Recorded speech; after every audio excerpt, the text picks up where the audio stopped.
आजकल के समय में अगर किसी को घमंड है तो वह इंसान ही है,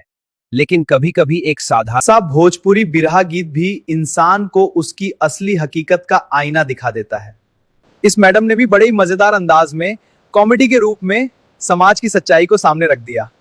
अरे राम बनवाई मनई मनई आई बनवाई राम के राम बनवाई मनई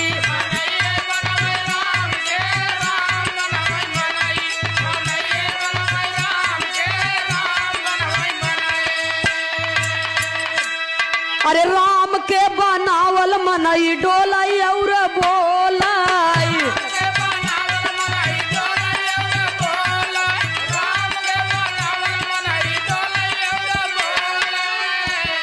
अरे मनई के बनावल राम हे मनई के बनावल राम नहीं कौनो काम के राम बनवई मनई मनई